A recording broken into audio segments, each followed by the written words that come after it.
Bonjour à chacune et chacun d'entre vous. 2022, nous y voilà. Je suis heureuse de vous offrir très sincèrement mes vœux les plus chaleureux pour cette nouvelle année. J'y associe l'ensemble du conseil municipal et le personnel communal. L'an dernier, crise sanitaire oblige, je vous avais présenté mes souhaits de la même façon, à l'aide d'une vidéo. Et je vous disais, entre autres, que la pandémie me conduisait à parler au conditionnel. Je ne pensais pas si bien dire. Nul n'aurait imaginé qu'un an plus tard, nous en serions toujours à lutter collectivement contre cette pandémie. Aussi, dans notre commune, comme dans la grande majorité des collectivités de notre pays, la cérémonie des vœux n'aura pas lieu, à mon grand regret. Il en est ainsi. Nous nous devons d'être responsables et de rester prudents face à cette crise sanitaire qui, après nous avoir laissé un semblant de répit, repart de plus belle, sans que l'on ait le sentiment qu'elle ne puisse être réellement maîtrisée. 2021, une année qui, tout comme 2020, restera marquée dans l'histoire. Covid-19, bouleversement économique, climat d'incertitude géopolitique, une situation complexe à laquelle le monde entier a dû s'adapter. Alors 2021, malgré tout, la vie a continué, tel un clin d'œil au destin. Une vie faite de joies et de peines, d'espoir. Espoir de lendemain apaisé, espoir de victoire gagnée sur ce virus qui a brisé nos habitudes. Aussi, nous nous devons d'être optimistes, résolument optimistes, et pour cela, plus que jamais, être solidaires. Venons-en à présent à la vie communale. 6 440 habitants. Tel est le chiffre officiel de la population au 1er janvier 2022. C'est une estimation.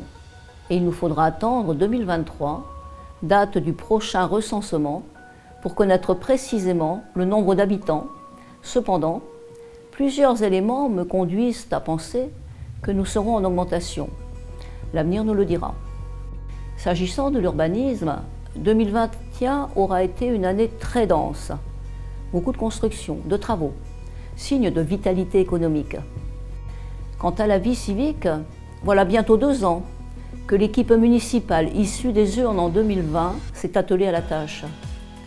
Pour ma part, forte de la confiance renouvelée, je suis totalement engagée au service de mes concitoyens et pleinement mobilisée pour porter les valeurs de notre territoire. Je remercie l'ensemble des élus qui m'accompagnent au quotidien. C'est l'équipe qui fait sens, dans un climat de loyauté et de confiance. Je le dis souvent, le maire est à la fois le premier maillon de la chaîne et le dernier rempart face à la difficulté. Le maire est au cœur des décisions, parfois difficiles à prendre, tant elles sont lourdes de conséquences, et sa main ne doit pas trembler. Alors, que s'est-il passé en 2021 à Ploudalmézeau et à Port-Salle? En termes d'état civil, à noter un faible nombre de naissances, mais aussi de décès. La rentrée scolaire, en septembre dernier, aura vu 1459 élèves reprendre le chemin de l'école, sans difficulté, tant l'habitude des mesures barrières est maintenant ancrée en chacun. À noter aussi la prise de fonction des nouveaux conseillers municipaux enfants, 29 jeunes élus, qui avec beaucoup de sérieux et d'application portent leur mission. Bravo à eux. Cet été, des animations ont pu avoir lieu, en petit format certes, à l'initiative des associations et de la commune, en tenant compte des règles sanitaires, nous apportant ainsi un semblant de vie sociale retrouvée. Quant aux sportifs, pour la plupart privés pendant des mois de leur pratique favorite, ils ont retrouvé avec joie leur salle et leur terrain de jeu. À signaler cet automne, le bon parcours du club de football des Arzelis jusqu'au 6e tour de la Coupe de France. Un vrai moment de liesse populaire au stade où, par-delà le volet sportif, l'on sentait poindre le désir de retrouver une vie sociale. Petits et grands, jeunes ou moins jeunes, nous étions tous très heureux.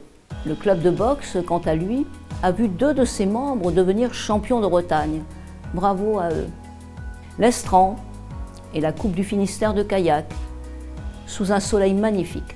Les concours de pétanque, en espérant qu'en 2022 puisse enfin se tenir au mois de mai ce national de pétanque, tant attendu depuis 2 ans. Vous le voyez chez nous, comme à travers le pays, en 2021, nous avons réussi à vivre presque normalement, dirons-nous. Comme chaque année, la commune a exercé son devoir de mémoire. Les cérémonies patriotiques ont pu se tenir dans la solennité et le recueillement qui se doit. 19 mars, 8 mai, 18 juin, 11 novembre, autant de dates qui, elles aussi, ont écrit le livre de notre histoire. À la fin de l'été, les services de sécurité, gendarmerie, sapeurs-pompiers, SNSM, ont dressé un bilan de la saison estivale. Elle a été calme, ce dont nous nous réjouissons. Nous avons eu la chance de ne pas connaître de difficultés majeures. À noter également en 2021 l'obtention du prix Zéro Phyto, récompensant les démarches environnementales entreprises depuis plusieurs années par la commune. Démarches auxquelles les conseillers enfants ont contribué de plusieurs façons, notamment par l'opération Nettoyons la nature. Venons-en à présent au temps fort des travaux communaux.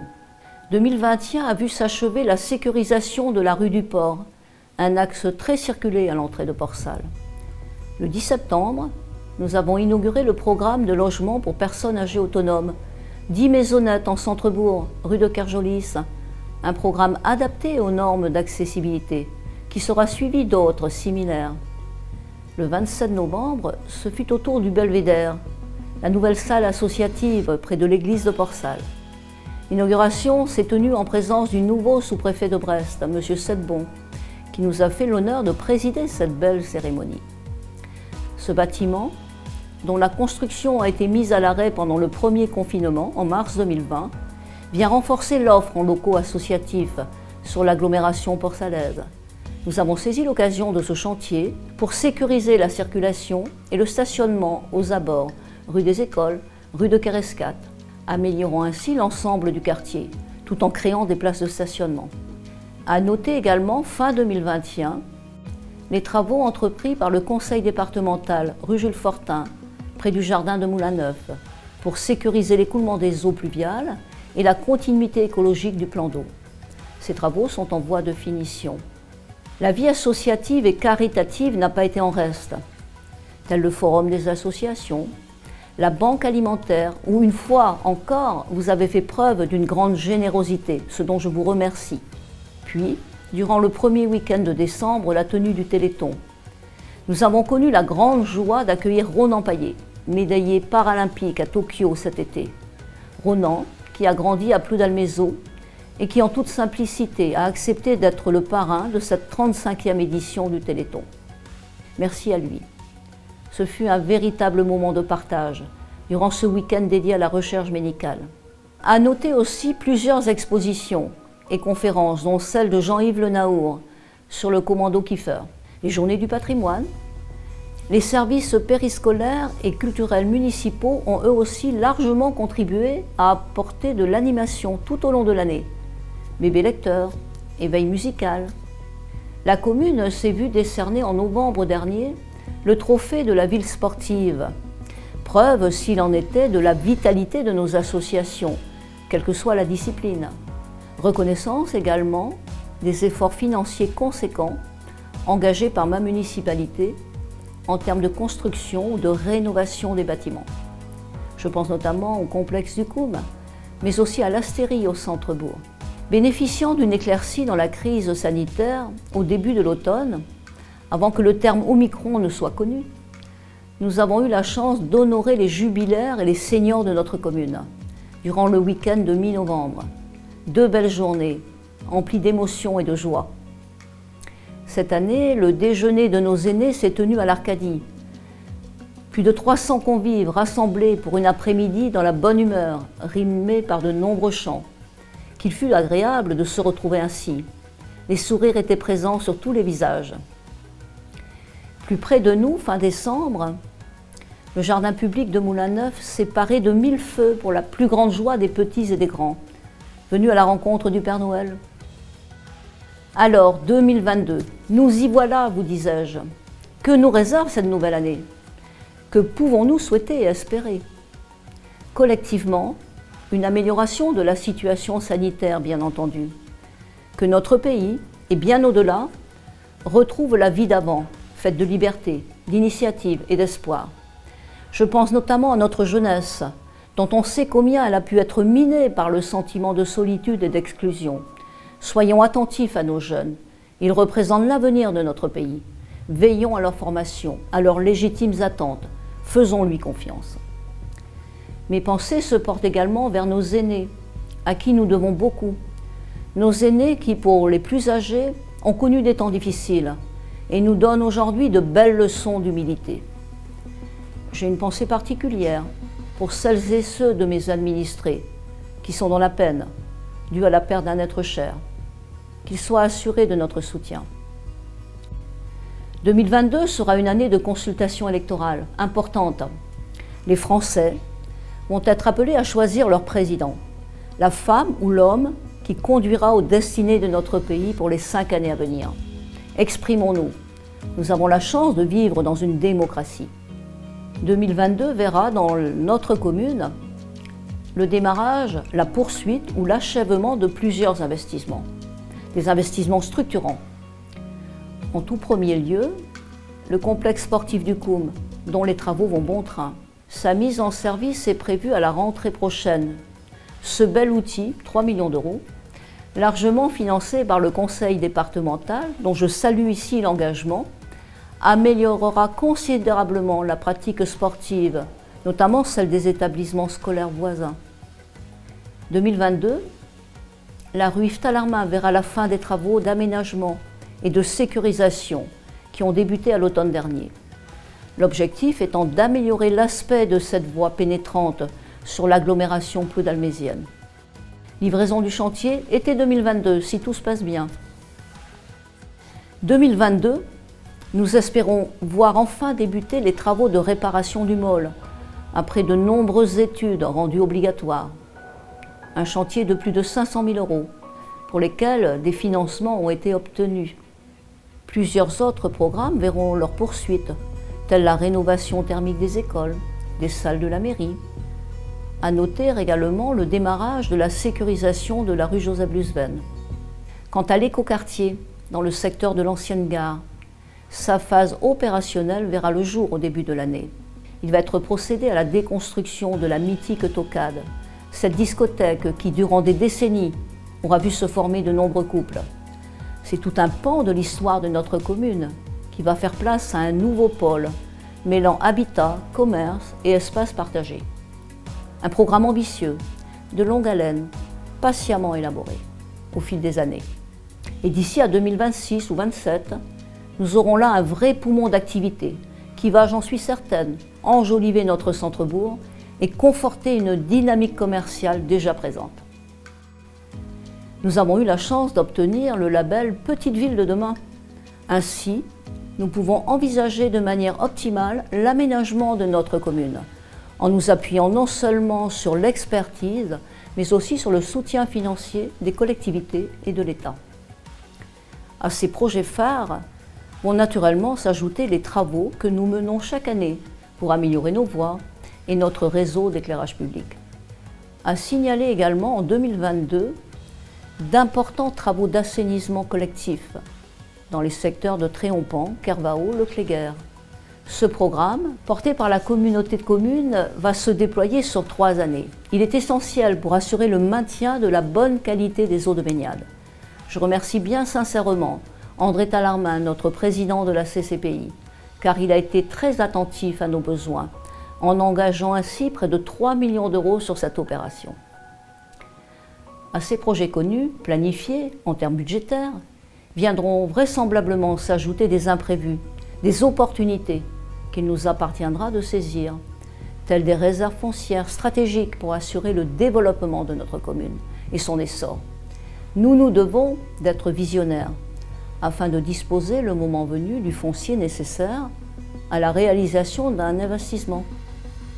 Au moment de vous renouveler mes souhaits, je voudrais, en toute simplicité et dans la sérénité, vous réaffirmer ma totale détermination pour mener à bien les projets portés par l'équipe municipale. Notre commune est dynamique, attractive, riche de son tissu associatif. Elle séduit de nouveaux habitants. Grâce à chacune et chacun d'entre vous, il fait bon y vivre. Malgré notre situation géographique excentrée, au bout du territoire, comme je le dis bien souvent, la commune se développe. Puissions-nous continuer à connaître cette qualité de vie.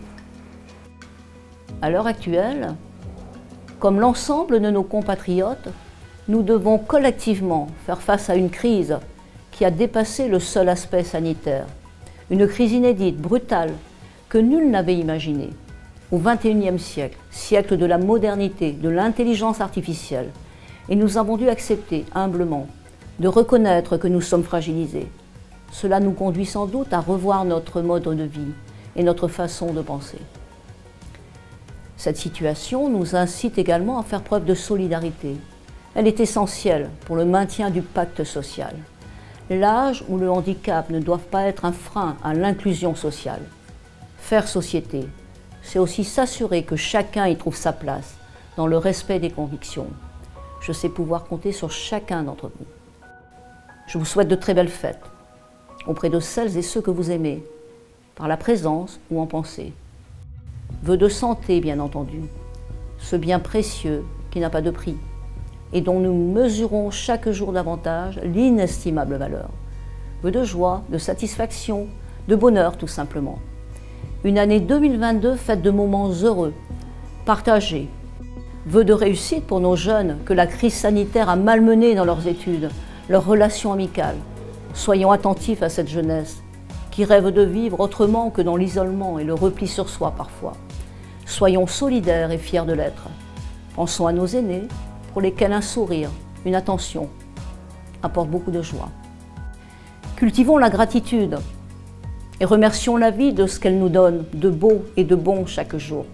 La vie tout simplement, cela nous mettra en joie. Soyons optimistes et je le réaffirme, notre pays a toujours réussi à faire face aux moments difficiles de son histoire. Et cette fois encore, nous allons y arriver tous ensemble. 2022, cap sur l'espoir, résolument.